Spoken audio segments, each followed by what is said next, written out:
Welcome to the Limitless Healing Podcast, where everyone is welcome to take a front row seat and listen in on inspiring conversations, stories of healing, and action steps to help you live your best life. My name is Colette Brown, and I am passionate about all things wellness, mind, body, soul, inspired by my own personal transformation from unwell and not knowing where to turn to thriving and flourishing and motivated to help you do the same. I share this platform with medical doctors, wellness practitioners, chronic illness survivors, meditation and mindfulness gurus, innovators of products from food to technology, and more. Think of it as a one-stop shop for wellness resources where you can listen to professionals from around the world to help you thrive. Join me Mondays and Wednesdays while sipping a cup of tea or making your favorite meal as we explore the world of wellness together. This is the Limitless Healing Podcast. Our next guest shares her story of a life-changing event that happened when she was 14 years old. She survived an accident that almost cost her her life. Through sheer tenacity, positive mindset, and exercise practice and good nutrition, she is a bright light that now radiates out to the world. Amazing mother, meditation and yoga instructor, doula, chief positivity spreader that often helps others live more vibrantly in their hearts, minds, bodies. I want to give the warmest welcome to Aria Morgan. Chief positivity spreader. I love that. Yes. Thank you. Well, I've known you for a while, and the first thing when I hear your name or I think of you is this big smile, and you do just spread and ooze positivity wherever you go. And a lot of times those traits that we take on, sometimes they are innate and they are our personality. And other times they've been cultivated through hardship and through struggle in our life. And whatever it is, Aria, like you're doing wonderful. And it's just, I love being in your presence, sharing space with you, wherever that is. And I felt that your story, it is always moved me and spoke to me and given me inspiration. And so I would like to just share you with the audience and give them that story of where you've come from and leading up to the accident. Why don't you just share a little bit about who you were as a kid and leading up to what happened? Okay. Thank you. And I'm excited to be here. Thank you. So my accident happened just as a contextual kind of space. It happened on my 14th birthday, on my actual birthday. And leading up to that, I was, I'm an immigrant. I was born in the former Soviet Union. My parents are both immigrants as well. And so I grew up in a very immigrant household, which is very practical. You don't really have big aspirations or dreams, like in terms of being a millionaire or something like that. But the idea is to work hard, study hard, do the right thing. And you're in this amazing land of opportunity that didn't exist in either one of their home countries. So I was a good kid, Yeah. Did what my parents asked of me. We were we went to church regularly. I had friends at school. I played piano daily. I was supposed to be a classical pianist. That was my parents' vision for me. And as like an obedient immigrant child, you don't question that. You just go along with it. Right. So, or at least in my generation, in my family, that was my place. And I wouldn't say that I was definitely involved in like my church and active there, but beyond a classic religious foundation, I really wasn't exploring other thoughts or other belief systems or other ways of accessing what you might term as spirit or God, consciousness, whatever it is that you who are watching may believe in. So leading up to my accident, I played piano 4 or so hours a day. Wow. 5 or more on the weekends. And I studied. That's it. I had friends, I had church friends, I had friends on my street. I, helped out around the house. Nothing exciting, nothing exciting, but being very focused and very dedicated and extremely disciplined, extremely disciplined. So on my 14th birthday, and here's where a little bit of, shall we say, I don't want to use the word psychic, but it's the word that comes to mind. My mom was always in tune with her dreams, and she always had kind of premonitions that would come through her dreams. They didn't always come true, but there was a sense of warning or guidance that she received through the dream state. And when I woke up on my 14th birthday, she was very upset. She said she had a very bad dream about me and to be very careful. And I just dismissed her. I'm like, Mom, come on. It's my birthday. What's going to happen? I'm going to school. This was in the 80s. It was well before the sort of the school violence and shootings that are horrible that we've seen since then. So that wasn't in any parent's mind, is the context that I want to bring. And I went through my day. Everything was fine. And we lived in Tucson, Arizona. I was born in September. In September, it's still really hot in Tucson. It's like close to 100 degrees. And so my mom worked at a little medical center about, I don't know, maybe half a mile, 3/4 mile from my high school. And I would walk back to her medical center that she worked at, wait for her to get off of work and take me home. And it's my birthday. So I thought very clearly, I'm going to treat myself today. I'm going to go and get one of these like big sugary, drinks that I never get because it's hot, darn it. And it's my birthday. So 2 different people offered me a ride to my mom's work that day. That's the other interesting thing. It doesn't usually happen, but it was my birthday and it was hot. And I'm assuming that was in their mind. And I love to walk then. I still love to walk. And I said, no, I want to walk, because walking's always been a way for me to, like a walking meditation, kind of de-stress and let go. And so I was at a crosswalk, not one with lights, flashing lights, but with just your basic signs. And so if you visualize, from your point of view, the street is split. You have 2 lanes of traffic coming this way and 2 lanes of traffic coming this way. And I'm standing right here. So these 2 lanes stop. Okay. This outer lane stops and this inner lane is clear. So I start walking. Meanwhile, there's a car that's speeding in the outer lane, and then she switches to the inner lane at the last minute. So there was no time for her to stop. She hit me full on my left side. The witnesses from this side, there was a bus who had a better vantage point and a car. The witnesses said that I, stepped off. I was walking normally. When I saw her, I tried to run, but of course you have a car. She was traveling at over 45 miles per hour. Oh. Yeah. And she was driving a Suburban, which is like big vehicle, 1986 Suburban, if you want to look it up. And she hit me. Luckily, I got thrown onto the hood of the car. So this is where, however you want to look at it, God, universe, grace, something meant for me to live, right? Because she hit me right in the middle of the car. Later on, the police officer that visited me said, everyone told me I should have died. But the police officer kind of got more specifics in the hospital. He later said, if you had even been a couple inches to the right or a couple inches to the left with a car that size, he goes, I've seen it happen. He's like, it's horrible. The car just runs you over. You go under instead of fire, right? Up on top of the. Exactly. I mean, think of like a half pancake, right? Like half my body, and or who knows what else? My skull, probably. Yeah. It's like, you got so lucky, you got flipped onto her hood because I was right in the middle of the vehicle. So kind of statistics, right? She was going 45 to 50 miles per hour. It was a school zone. She was speeding, obviously. She skid for 80 feet before she could actually stop. Like, that's how long it took her to stop. Wow. So I'm assuming she was in shock too, you all of a sudden horrified, have a human being, right in front of your face. Right. When she finally did stop, I was thrown to the other side of the street. And so I don't remember any of that. I just remember stepping off the curb. And then I remember the scalding asphalt on my thigh because I was on the other side of the street, and this burning, you're burning because it's so hot, and the asphalt, of course, absorbs heat.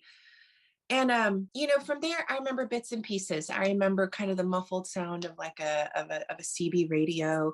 I remember people asking me questions, repetitive questions. Where do you live? What's your name?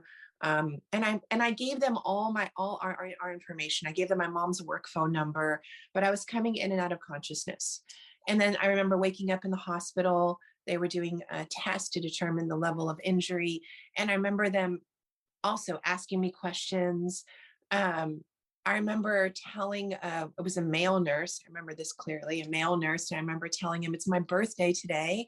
And he said, I know you've told me that already. And I said, oh, I'm sorry. And I conk back out again. So there were these flashes of memory. And then all I remember from that point is being on a gurney and a very clear memory of hospital lights, because I'm looking up, almost like track lights blending into one another, like, and that's it. And I'm out.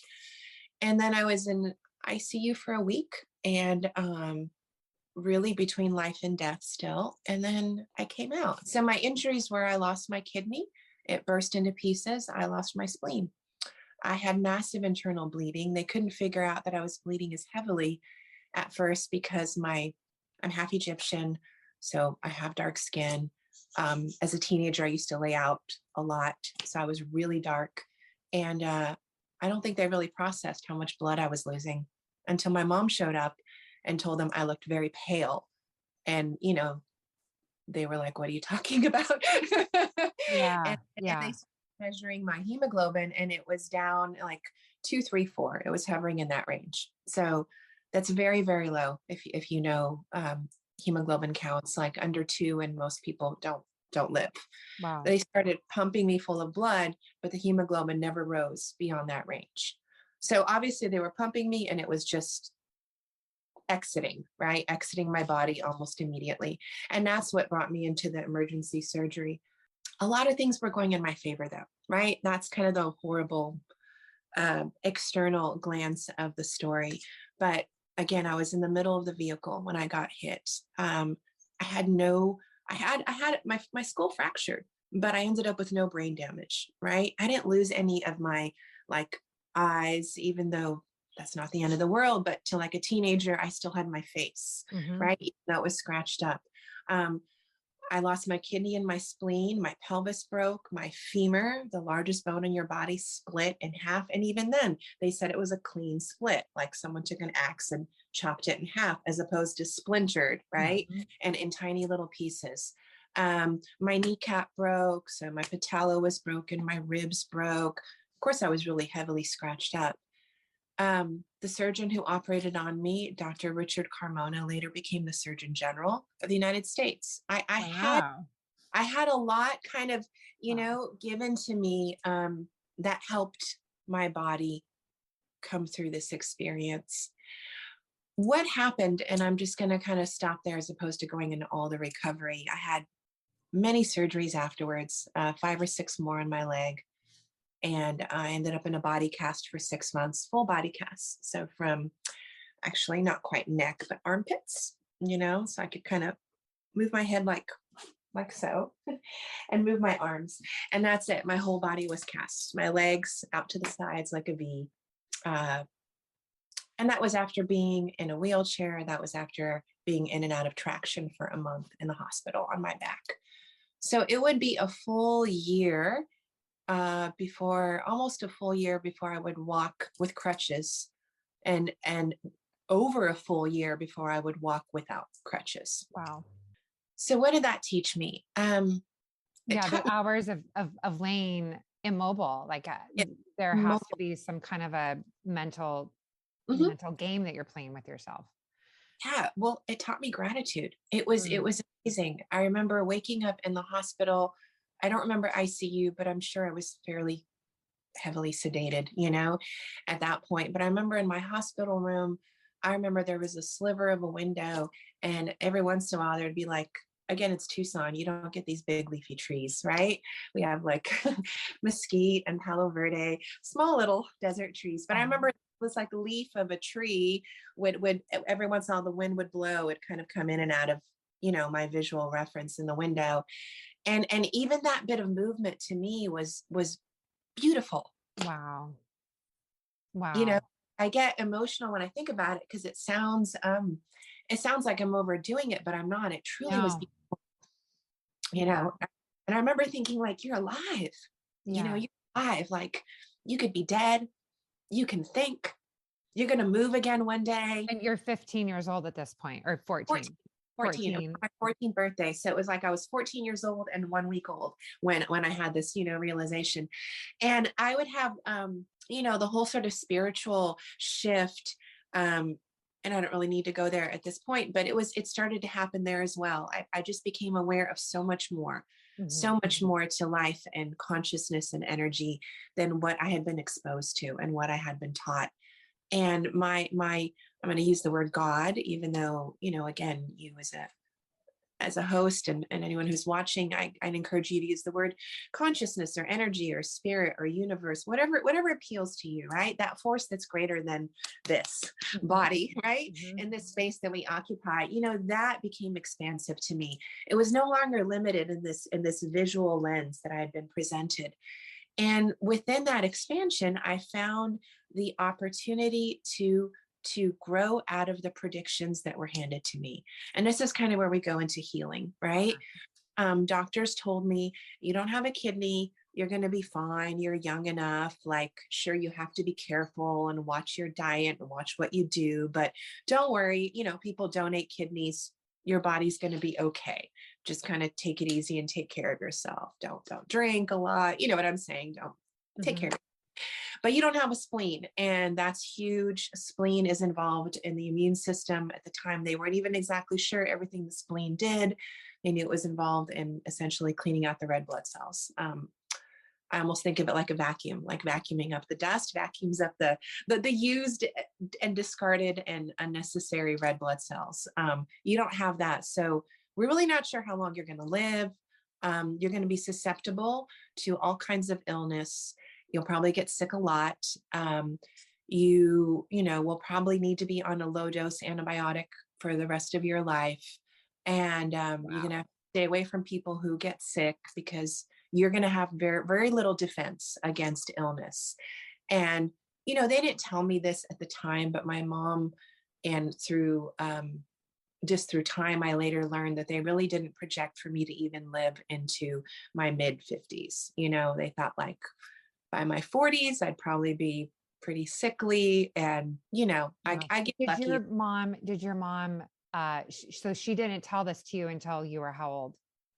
Oh, this was probably not even until my 20s that she told me this. That's what wisdom and I know. to not like predict, because when you get these predictions and you're never going to heal, which I can't blame doctors for wanting to be realistic. However, there's something, as we know, about the mindset. Like you said, that little leaf that you saw flickering by gave you hope, and it gave you appreciation and gratitude. And our minds are so powerful. And okay, so you don't find this out until later, which I'm so happy, which probably plays a big role into your healing. So go ahead and take us from there. Yeah, I don't find it out till later, but from the get-go, they told me that I would be sickly and ill and most likely on antibiotics. Did you, in your mind, did you think, no, I'm not? Did you immediately dismiss it, or did you kind of like, did you come to some realization, or did you start practicing like I'm going to heal? I didn't immediately dismiss that. That was sort of, I remember when I heard it, it was almost like, like almost as an adult, if you have a job you're doing and you get 2 to 3 bids for it. I remember almost processing it like that. Okay, that's their take on me. Okay, like interesting information, and kind of put it aside. And I was so happy to be alive. At that point, I honestly just thought, well, I'll live as long as I live. And I'm just happy to be alive. Who's to say, like, when we live and die? I almost died last week. So, I remember being in that mindset of just kind of focusing on now. But what I did rebel against was I had so many problems with my leg. The trauma of being hit had turned this is your hip and this is your knee and this is where the femur split. It had, I don't remember the exact degrees, but it had split this upper femur forward and the lower part of the femur back. And then this was rotated externally and this was rotated internally. So from here. For those of you listening without the visual, Uh-huh. Aria has her fists facing each other and her elbows kind of protruding out and her wrists are twisting away from each other. So in the opposite direction. Yeah. Visualize. Yeah. If you have a stick, you chop it in half and then you take the halves that you chopped and you rotate one out about 20 or so degrees and you rotate the other one internally, maybe 15 degrees. Wow. And then you separate them by like an inch. So that's what my femur kept doing. And they kept having to reset it in the hospital and it would keep separating and they would reset it and it would, and the way it was described to me was like when the body has a point of trauma, it kind of goes back to that point of trauma. So it was just kind of going back to how it had been broken. And because that presented so many problems, eventually the orthopedic doctor told me, yeah, you have so many problems. Your growth plates are still active. Your leg's going to end up shorter. You're never going to walk normally again. You're going to have all these problems with your leg. And that's it. That's just the diagnosis, kind of we'll do our best, but there you go. That's what I rebelled against, Colette. That's where I got so angry, but I was a polite kid, right? So I didn't say anything. But internally, you silently rebelled and said, no, I'm not. Exactly. I literally thought, who are you? You're a human being. You are not God. Yeah. Who are you to give me this diagnosis? And then secondly, how dare you? How dare you tell me what I'm capable of doing and not doing? And I think the reason I was more ballsy about that, because to me, very easy to imagine that bones can heal and that I'm going to work hard to make my body move. Right. Right. It was more of a known factor. And I just got so angry. And then that really coalesced with the other diagnosis of being sickly and ill. And I just became, and it wasn't resistant, because I really want to emphasize that we don't heal when we're resisting what we're trying to heal from. That phrase, what you resist persists. I'm not saying you should embrace your illness and like flood it upon yourself and visualize yourself as that illness. No, but you have to almost rise above it. Like if you're in an elevator, go one floor above. You just let it drop. You just let that stuff drop. And that's what happened to me. I literally thought, no, I'm not even going to waste my energy with this. But you know what? Buddy, in my mind, Mr. Doctor, sir, you just watch, because I am I'll be back. Exactly. I'll be back. And that's what brought me on my healing journey. And so over the years, I had so many more surgeries. And yes, when I look at it, you could look at it from the perspective that the doctor was right. My legs are not normal. No, they never healed normally, right? My knee is not normal. My femur is not normal. My hip is not normal. However, that hasn't prevented me from achieving a high level of daily performance and ability to move in ways that I was told I would not be able to move. Yeah. And that stayed with me for my life. In 2016, I re-injured my knee because, again, the knee has limitations compared to a kind of normally developed, right, knee.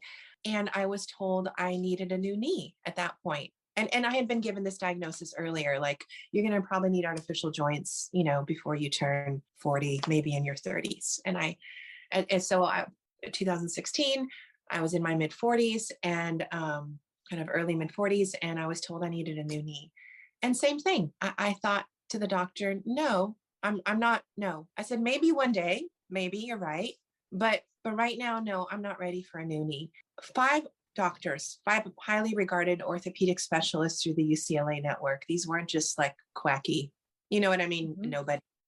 And every one of them said, I'm sorry, but you need a new knee. Yeah, we can do this. We can do that. We can delay it for a couple months, but there's nothing else you can do. And I was told of an opportunity for a stem cell doctor in Missouri who had been working for 10 years at that point, had treated 20,000 people. And I thought, well, why not try this person, right? Give it a shot. all the doctors said it's not going to work. It's a waste of your money. It's, it's not going to help. Don't waste your money. Don't waste your time. It helped. I needed more than one treatment. Yeah, they're not taught that in medical school about stem cell healing. And so unfortunately, yeah, that like they're kind of misled in some ways not. But good for you for the tenacity that you have to push forward and say, I'm going to try it. And it worked. So you did this treatment. I did. I had to do a couple treatments, Okay. but the point is that they worked. And even at the stem cell office, they have a physical therapist kind of trainer that gives you an evaluation, right, prior to you seeing the doctor. And even then, I remember that woman saying couldn't squat. Right. One of my limitations was I couldn't squat. I couldn't have full flexion in the knee or bear that kind of pressure. And she said, yeah, I don't know if you're going to be able to squat again, but we'll get you moving. We'll get you doing this. You're not going to be running, but we'll get you active. Well, I can squat. It's taken me time. So my message kind of overall, right, if you kind of recap it from an external vantage point perspective, is that don't ever accept someone else's diagnosis because unless you want to, right? If you want to go that direction, go ahead. If that's what you're being called to do and you feel that's the right path for you, go ahead. But if you have that little voice or that little feeling or that little urge that something else is possible, go with that, because that is the spirit of the divine. That is consciousness. That is life talking to you. And that is what's going to open up doors and make things possible. If you don't have even an inkling that something is possible, but you're wondering, go with that wondering, right? Yeah. Don't give in. And I don't say this to someone who's facing a life-threatening condition. Obviously, if you need immediate surgery, I'm not trying to tell you don't do that. But if you have time, that's the key. If you have time, the body heals. The body's always healing. The body wants to heal. Mm-hmm. It really does. And health, just like disease, doesn't happen overnight. Right. It just takes time. Right. I just want to touch quickly. Part of the healing journey is those that you surround yourself with. Mm-hmm. So let's pretend that you're by yourself on an island and on the thought of I can heal, and you have people around you that are like, no, you can't. So would you recommend for those people, whisper inside your head, create that vision, that dream, search it out, and maybe not share it with people that might give you that negative thought? Because once you have that seed planted of negativity, somebody can just wipe it out really easily. So what do you have to say about positive people in your life, or not having positive people? Yeah, absolutely. Absolutely. Everything you said. If you're in a situation where you don't have any or very little support in your immediate network, I would recommend don't bare your heart. Don't bare your deepest desires. If you're with people that don't support you or are limited in their understanding and maybe don't actively tell you it's not possible, but sort of scoff and internally, they're not energetically supporting you, I would say keep your desires, keep your truth inside. And the reason I say that is the image that comes to mind is when a woman has a baby and a newborn, she traditionally doesn't just take it to the grocery store and to Costco and to the park and let everyone touch her baby, right? Mm-hmm. She keeps strangers at a distance because that newborn's immune system still hasn't developed. Mm-hmm. And so it's not like I'm saying exclude the world from the newborn in this sense being your dream, right? But give your dream a chance to grow. Just like that newborn has to develop an immune system, give yourself a chance to really feel like you have a foundation, right? Your roots have grown into solid soil, and then it doesn't matter so much what other people. Yes, because you'll see the progress and you'll prove to yourself that something's happening here, and then through that you can actually be a light in other people's life to give them hope, which is one of the things that this podcast is about, is spreading hope and stories of those who have healed and have recovered and have found a way, usually through non-traditional methods, according to Western medicine. Yeah. So why don't you share? So you were like on this amazing recovery, like that your body just, you saw it go from almost facing death to a year later, you see that you're able to start living a little bit more normal, and then you progress. So what helped you to today? I know that you've told me and shared with me in the past that one of the things that you have to do is exercise. And when you find that you lack in that, your body is like, hey, we don't like that very much. Yeah, that's an understatement. Yeah. Yeah. So why don't you share how exercise and movement have played a part in your healing? Okay. So as soon as I could walk, my mom and dad had belonged to a gym in Tucson, and they had me join the gym as a teenager, and I used the gym as my physical therapy space. And within a year and a half, because I was back in school by my sophomore year, yeah, so less than a year and a half. By my junior year, about midway through, I competed in my first bodybuilding contest and I placed second. So that again gives you perspective. So much already had happened. And I realized being in the gym that my body really needed exercise, and it needed a lot of exercise.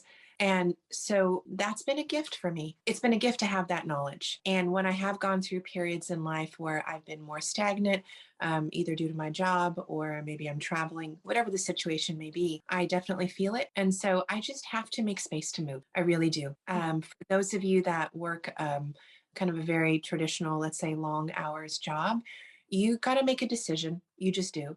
Maybe you sleep less during the week, and you catch up on sleep on the weekend, and you get up 40 minutes early and you do a little meditation and a little breathing and a little movement. Maybe you give up another activity. I mean, you have to make it work. You have to, because your body needs movement in order to heal. Like energy and blood needs to flow. Being stagnant isn't healthy, even for someone who has no injuries, right? Because that's a breeding ground for disease. Exactly. It's a breeding ground for disease. And so there's movements you can do throughout your day. If you're able to have flexibility throughout your day, you can walk during your lunch break, grab a smoothie or a soup and eat it later at your desk. I mean, I'm just giving simple things that you can do. 20 minutes of exercise, at least through the middle of the day. If you have flexibility in your schedule, let your body dictate to you what it needs. My needs vary quite drastically. There are times I got into yoga eventually from bodybuilding because that really wasn't what I wanted to do. I'm just not drawn to that intensity or that kind of physical expression of really bulky, muscly. So I was drawn to yoga eventually. I've done Qigong off and on. I still have a Qigong practice. I swam. I've got to take that up one day. I'm going to one day. It's so good. It's on my bucket list. I can't wait, because I see people at the park and they're doing, and I'm like, that seems really, when I was younger, I'd say that looks a little odd. Right. And the older I get, the more I'm like, that's so meditative. And so you're just in such an energy flow, and you can see it in the people, their face, their focus, the peace within them. Like I see it different now, but so that's on my bucket list, by the way. Maybe you'll teach me one day, Aria. I'll help you. There's about three that I know of forms of what's called medical Qigong. And then Qigong itself as a discipline is actually sort of training for martial arts. So all the other forms are really more focused on strength and agility. But if you, for those of you listening, I would say research the medical forms and see which one appeals to you. I happen to enjoy one called Five Animals Play or Five Animals Frolic. But my whole ethos is what works for me. It may not work for you. Yeah. So, yes. And the same thing with doctors and specialists and experts. Take everything with your own internal lens as that perspective that really opens up, right? What is it that my intuition, that my inner self is telling me? Yeah, I think that's part of it. Getting in tune with that little voice. And maybe you're listening today and there could be one thing that Aria shared that you're going to extract, and that's going to make a huge difference in your life. So listen to that and see what resonates with you, because Yeah, it's your own personal journey. It's not something that is set in stone that you have to do in order to be well. absolutely. And I would also encourage everyone listening, don't discount someone just because part of their methodology doesn't fit with yours. It's going to be impossible, I think, to find a replica of yourself out there who, whatever systems worked for this replica person, are going to work exactly for you. I'm being facetious here, right? But how can that be possible? You, Colette, have different injuries, different history, physically, emotionally, mental. We all have different traumas. So what works for you that you've sustained and built together, maybe 80% of that works for me, but I'm not going to dismiss you because 20% of it doesn't work. Right. You know, Right. so those of you on a healing path, you become your own doctor. You become your own therapist in a way, like in the sense of you physical therapist, right? You get to dictate to yourself what your body needs. There are days when I need 30 minutes of movement and I'm okay. There are days when I have to put in 2 hours. I'll be honest. Mm. And it's not optimal, but hey, I'm walking around, I'm healthy, I'm vibrant, I'm alive. No one knows until I tell them my story, what's gone on in my life. And to me, that's worth those 2 hour days. Yeah. Yeah. Yeah. No, you're amazing. So why don't you do, I think another big component of this is the kind of the meditative Mm-hmm. state. And sometimes it's hard to get there. We're stressed about life and we're on the go and we're playing Uber drivers to our kids and we're working 80-hour weeks, whatever it is. So can you share with us a breathing technique that somebody can do like right now, and they can do it whenever, wherever they're at? They can just pull the car over. They can do it at their desk. Absolutely. The simplest breathing technique I've found is kind of the Western name for it is box breathing. Because if you visualize a box, you're going to have an equal breath count and retention all the way through the exercise. So we'll start right now. So wherever you are, get comfy, right? Let your spine feel tall, sit so that you're sitting on your sit bones. If your sit bones were legs, you'd be right on each sit bone equally, right? So maybe rock a little left and right and adjust. And just take a gentle breath, inhale. And as you exhale, just relax your shoulders down away from your ears. And then let's begin. You're going to inhale for a count of 5. So starting now, inhale 1, inhale 2, inhale 3, 4, and 5. And we're going to hold for a count of 5, 4, 3, 2, 1. Now exhale, exhale 5, 4, 3, exhale 2, exhale 1. And now hold emptiness. Don't breathe in or out for 1, 2, 3, 4, 5. Continue. Inhale for a count of 5. Continue to inhale deeper and deeper and deeper and deeper and hold for 5, 4, 3, 2, 1. Now exhale. Continue to exhale. Exhale more. Exhale more. Let all the air out. Pause now and hold emptiness for 5, 4, 3, 2, 1. Inhale. Inhale into the low belly, inhale low back, broaden the breath in the sides of the ribs, up into the chest, and hold for 5, 4, 3, 2, 1. And now exhale, let the air out slowly, methodically. Visualize the air exiting the body all the way out, all the way out. Now you're empty, no breath for 5, 4, 3, 2, 1. And release. That's amazing. That's amazing. It's an amazing breath. I start with a count of 5 because I feel like that seems to be accessible for most people. If at any point that creates anxiety, reduce it. But I would actually encourage you eventually to increase it. So box breathing, 4, 4, 4, 4, 5, 5, 5, 5, right? 7, 7, 7, 7. The idea is you're inhaling for a count, holding the inhale, the same count, exhaling for the same count, and then holding that space of emptiness for the same count. Amazing. I love that. That was so relaxing, and it oxygenates the brain, right? Mhm. And it's it helps you think better. Mhm. It does. And You know, it's proven to reduce anxiety. And yeah. it's even a breath count that Navy SEALs are taught. I mean, which is crazy awesome, right? Mhm. People that are going into a very stressful situation, to get you to focus, to get you to reduce anxiety, and to get your heart relaxed, right? Your stress levels relaxed, Mhm. so that you can perform at whatever level you're performing. I love that. Amazing. Okay. So we've got breath work down. Mhm. What's something, if we're sitting at our desk at a chair, what's something that we could do to maybe, stretch out the back, or what's a good option for that? Yeah. So I'm going to scoot my chair back. Okay. So I have a chair without a very deep back because it forces me to sit upright. Nice. If you have a chair with like a real back, a traditional back, I want you to scoot to the very edge of your chair so that your sit bones are just literally right on the edge of the chair, right? I'm not hanging off the chair. I have the chair under my sit bones. And then from here, you're going to interlace your fingers and turn your palms forward. So I'm turning my palms out to face the front.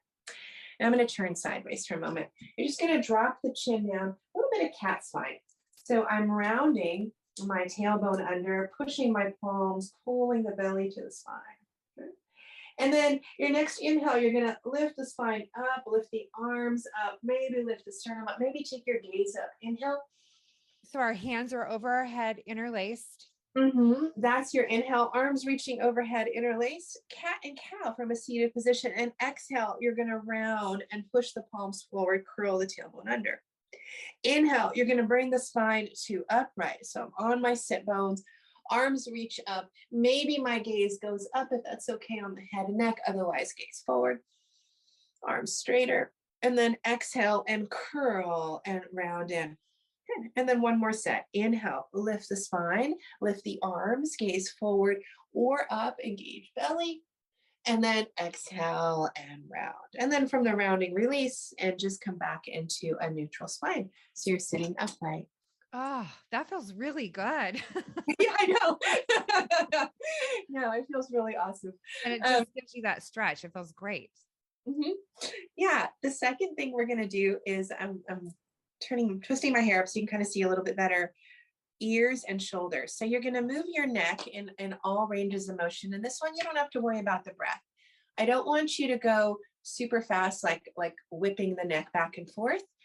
The goal is to keep the shoulders steady and don't let the shoulders move with you. So it's not a whole body twist. So I'm just turning my chin towards my right shoulder, back through center and over the left shoulder, almost like if you were an owl and you're looking to the right and then you're looking to the left. And again, you can speed it up, but don't go so fast that the head is being whipped around. And you're just going to do a few rotations. Now see if you can make this rotation happen a little bit more from the deepest part of your core, almost like your belly is working, right? If that doesn't make sense, don't worry about it. Over time, you'll start to feel those core stabilizers engage. And then come back to neutral. And now we're going to go up and down. So you're going to drop the chin down towards the chest and then lift the head up. Chin can be neutral, or you can slightly lift it up if it doesn't create tension. Okay, so it's mostly chin. The chin lowers towards the chest, and then the chin lifts up, neutral or slightly above neutral. And you're going to go forward and down. So now it's like I'm saying yes in slow motion, right? Last motion was an owl or sort of saying no. This is a saying yes. And again, forward and down, forward and down. Breathe comfortably, breathe at your own pace. And then come back to neutral. Okay. And then we're going to go ear to shoulder. Drop your right ear to your right shoulder, whatever it drops, a millimeter, an inch, and then the left ear to left shoulder. And so now I'm going side to side, ear to shoulder, ear to shoulder. And I do, if I can take a break, I do 10 of these in each of these motions. So you might even get a little crack or so in the neck. If you're feeling comfortable from ear to shoulder, come back to neutral and we put it all together. If you have tightness in the neck, that might be enough, right? But if you feel comfortable, you could try right ear to right shoulder. Now roll the chin down into center, half circle, left ear to left shoulder. And then inhale, left ear to left shoulder, roll the chin down, exhale, right ear to right shoulder. Some of you might feel comfortable going a full circle. So you go down through center, circle all the way around. And if you're doing a full circle, do two. Breathe, inhaling and exhaling.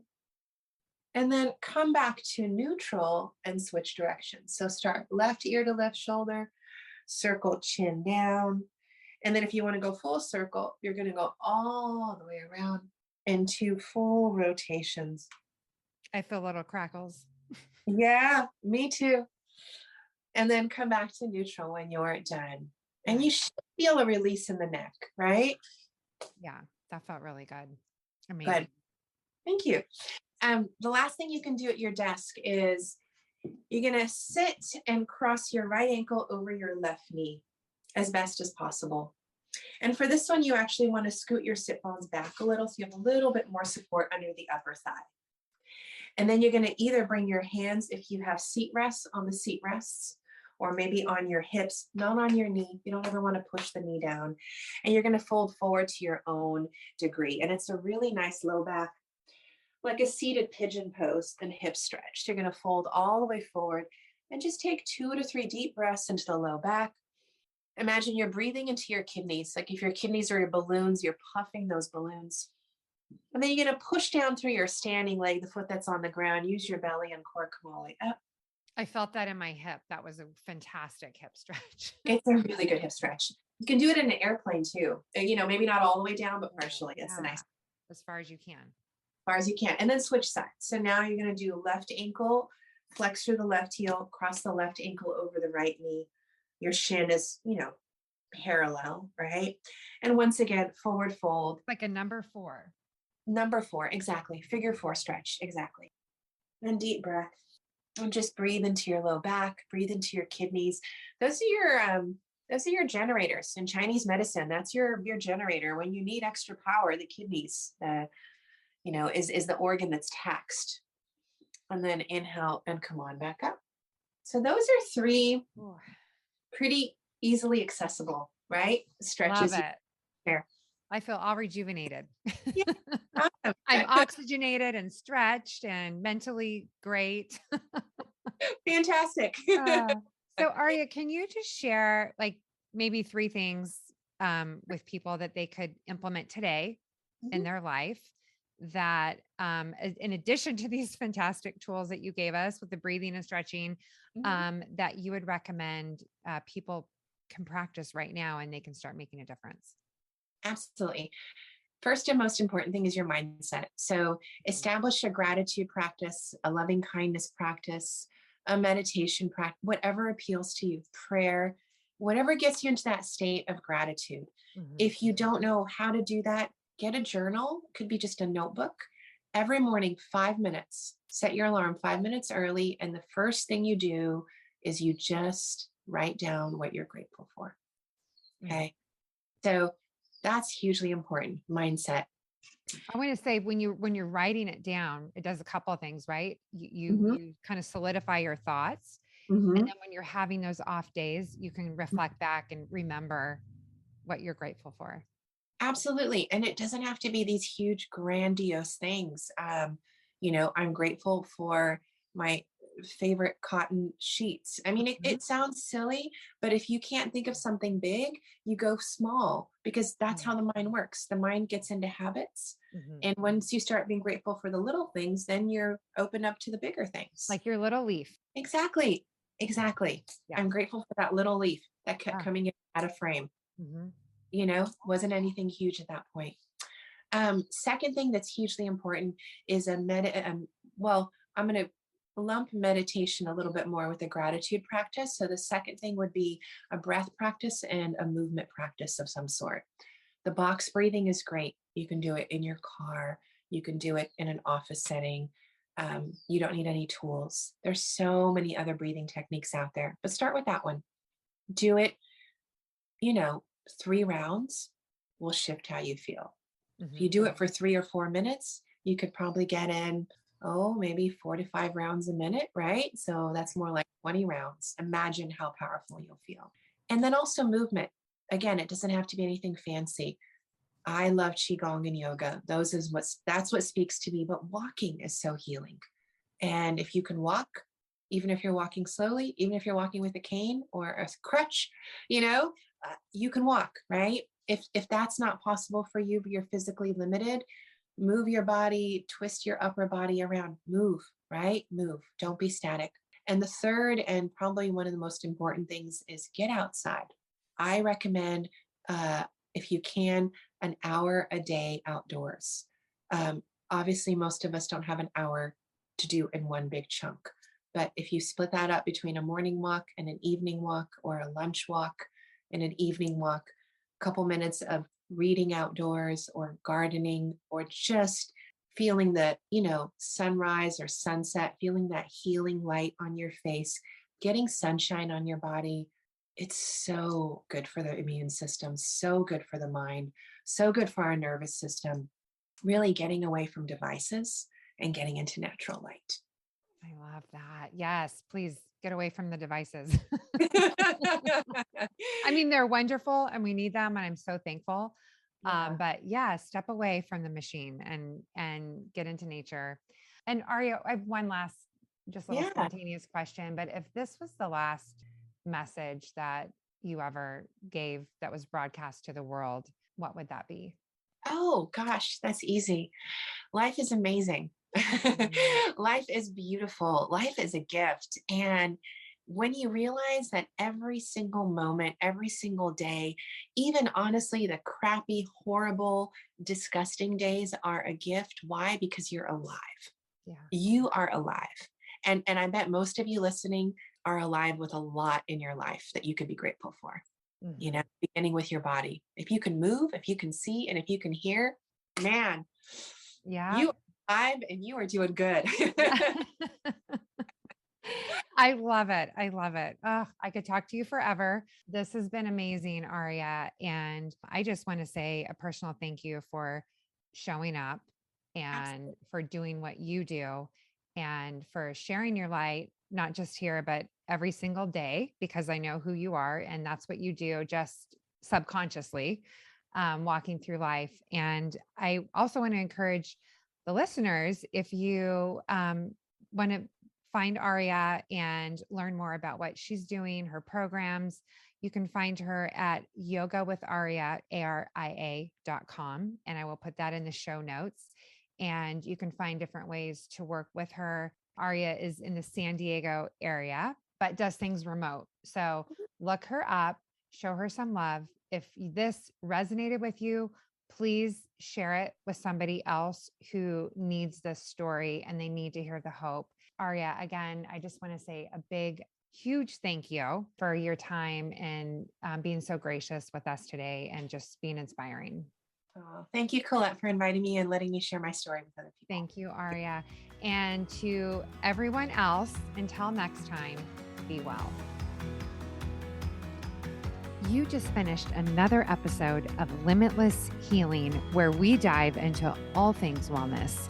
If you enjoyed this episode, it would mean the world to me if you would share it with your friends and family. Together, we can plant seeds of hope that leads to transformation in our lives and the lives of those we love. Let's get healthy together.